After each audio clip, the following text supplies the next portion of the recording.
Hello and welcome back to my channel. Today we are making a chicken biryani. So if you would like to see that recipe, please continue watching. Okay, you need buttermilk for marinating the chicken. And if you don't have buttermilk, you can use full cream milk and squeeze in half a lemon into a quarter of a cup and just leave it for about 5 minutes. So I'm using a quarter of a cup of the milk, and I'm squeezing in some of my lemon juice in there. What the acid does is it actually creates the buttermilk. If you don't have lemon, you can also use vinegar. On a quarter cup of milk, you can use a tablespoon of white vinegar, and you will see it'll start becoming buttermilk. So I leave that for about 15 minutes just to be safe. My buttermilk is ready to go. Look at that texture. We are ready to start adding some flavors and seasonings onto this and onto our chicken. So I start off with garam masala. I am going to use 2 teaspoons of it here.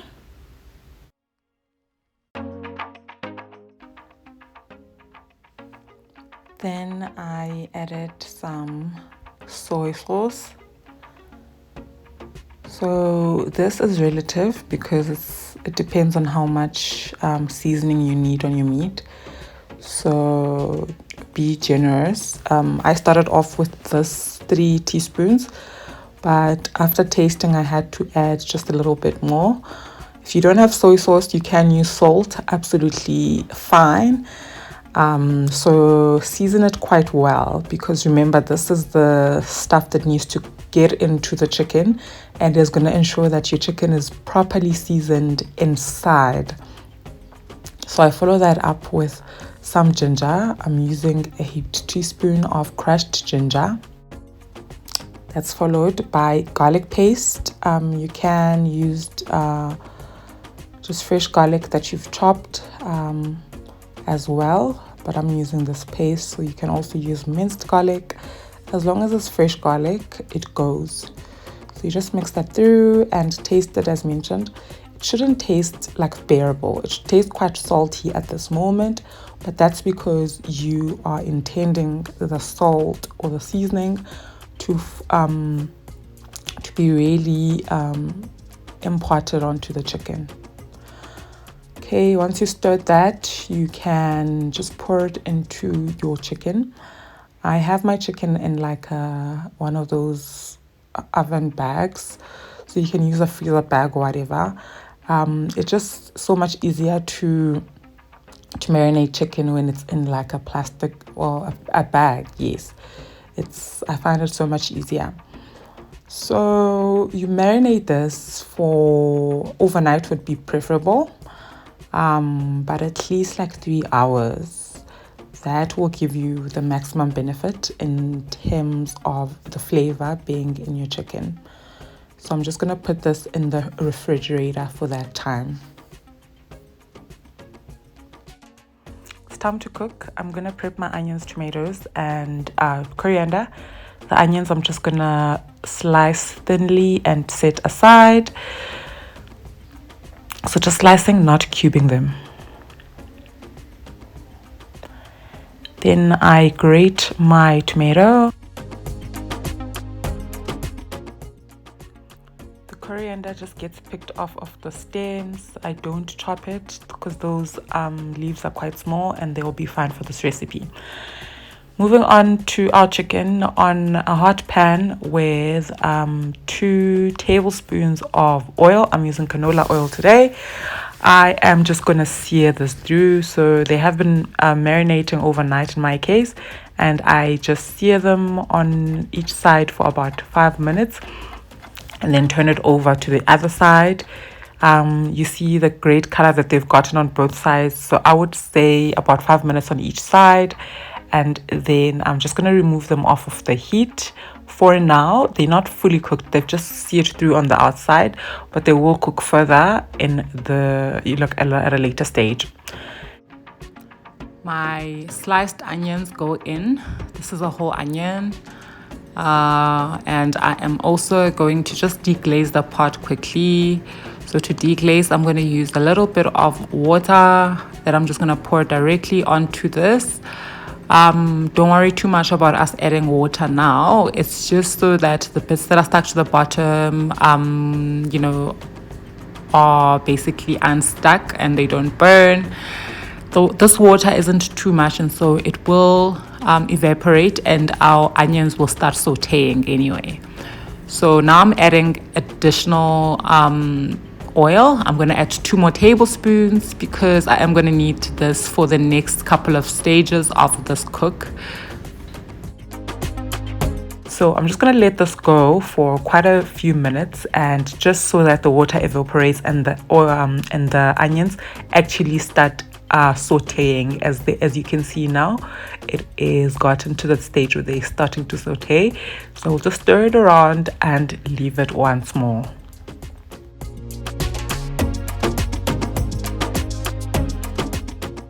In another pot, I will cook brown lentils according to the package insert, but I will do it for 5 minutes less, so it'll be 15 minutes because I want them to remain al dente as they will cook further once we've combined everything.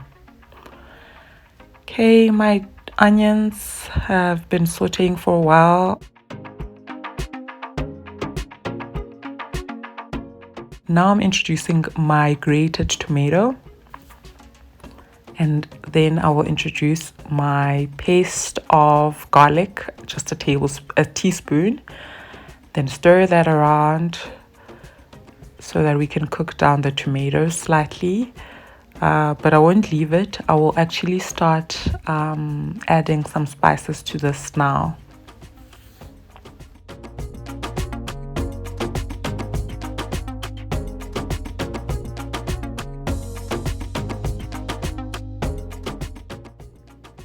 First one that goes in is the mother-in-law spice. I'm using a teaspoon of that.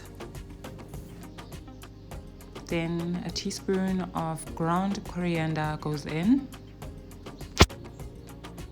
followed by a teaspoon of cumin or jeera powder. And then a teaspoon of garam masala goes in. Smoked paprika goes in, also a teaspoon. Some chili flakes go in, a teaspoon of that.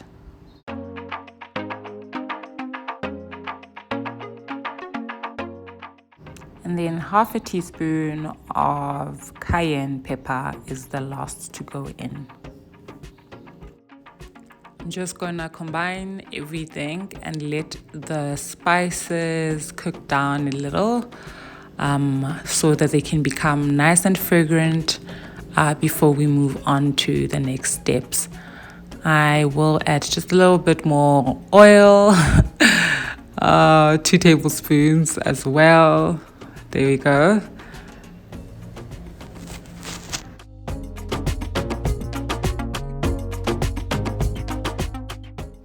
When I tell you how heavenly the aroma is right now, it's literally incredible. This is the stage where you start getting really excited about the dish because you're already smelling all the lovely Indian spices and notes from the garam masala and the mother-in-law spice. Now that our spices are fragrant and cooked through, we will return the chicken to the pan with its juices, and we will also add the marinating liquid from earlier. The buttermilk marinade is gonna go in here as well and help us with the chicken cooking through further.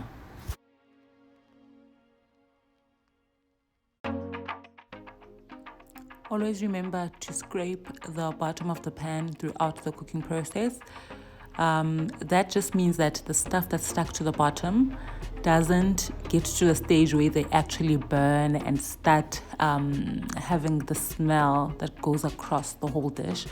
So always scrape that bottom bits. The bottom bits are really good for flavor, but if we leave them there without scraping them, then they burn, and that's how you get that burnt taste in your mouth when you're eating your stews or curries. I have now added 1/4 cup of water. You can also add 1/4 cup of stock instead, and our heat is on low and we cook for 20 minutes. So the chicken really needs to cook through before we move on, even though you will get some more time while everything is steaming together for it to, really cook through. But you really just want to make sure that your chicken is cooked through before you move on. So I'm just gonna actually have this go for another 5 minutes. As you can see, there's some blood coming out of the bones there. So I'm just gonna give that a bit of time to cook through as well. Our chicken is ready and it looks beautiful. You could actually use this part of the recipe to make a chicken curry as well. Maybe just add some vegetables. Set the chicken aside for later assembly. For the rice, we have washed it under the tap, washed it until the water ran clear. That was about 3 times for me. This ensures that the starch washes through and then your rice is fluffy and not sticky. Add salt to your rice. I'm using a cup of Basmati rice here. I honestly think Basmati is by far the best for biryani.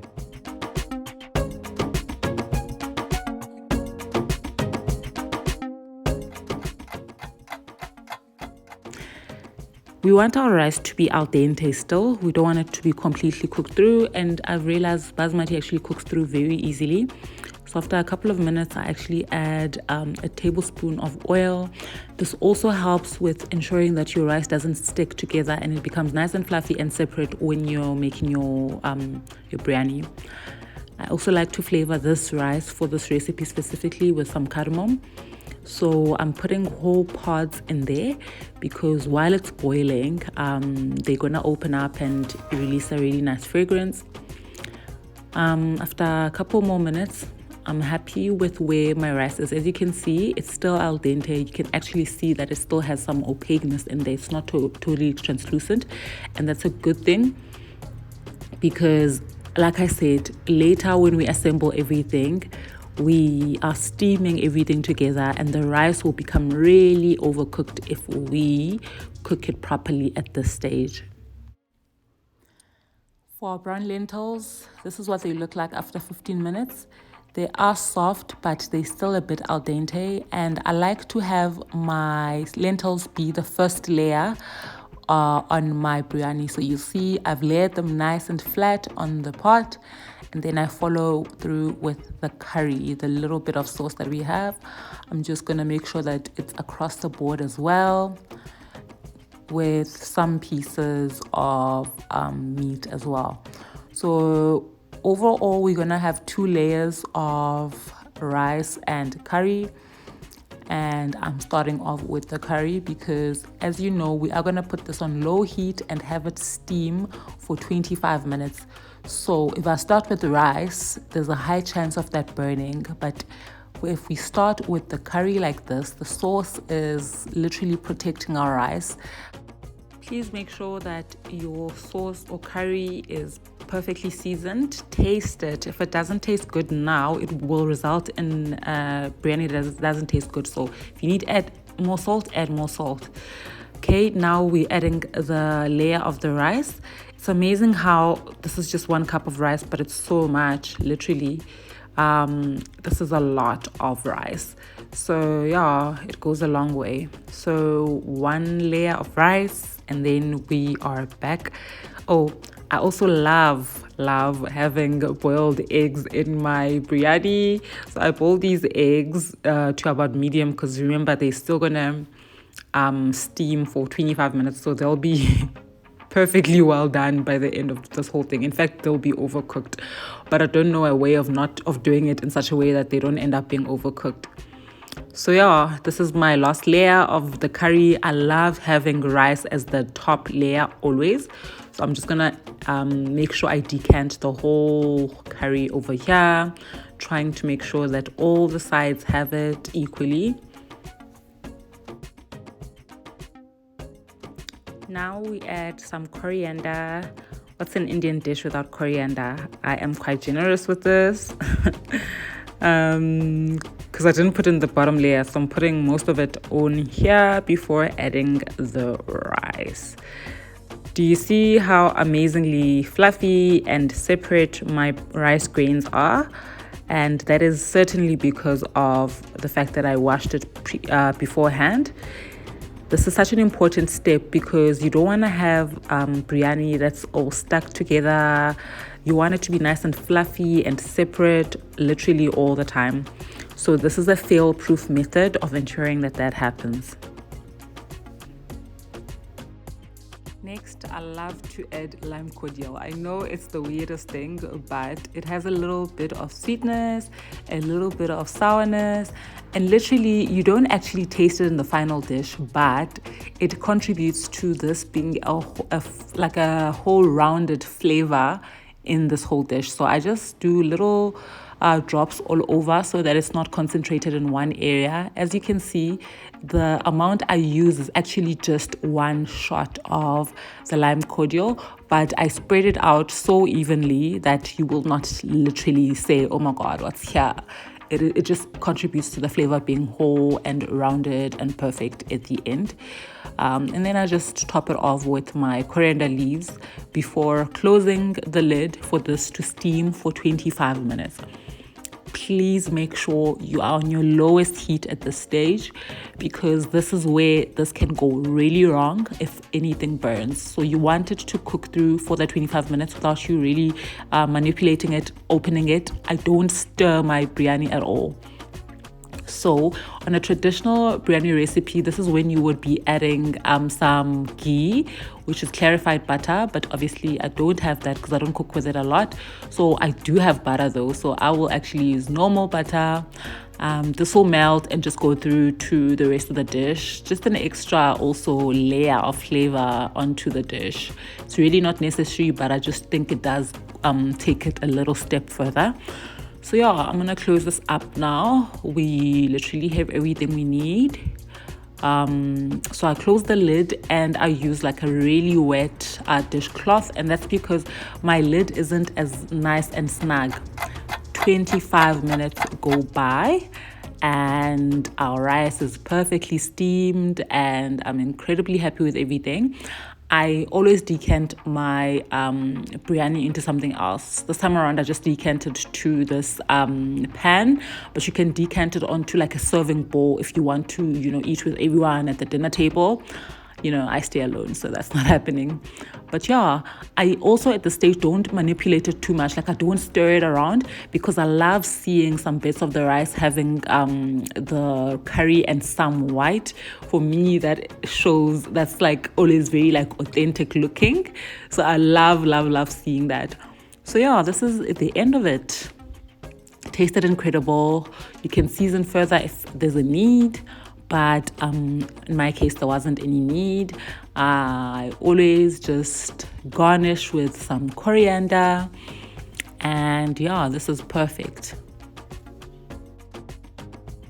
That's it for today's video, guys. Thank you for watching till the end. I hope you get to try this recipe.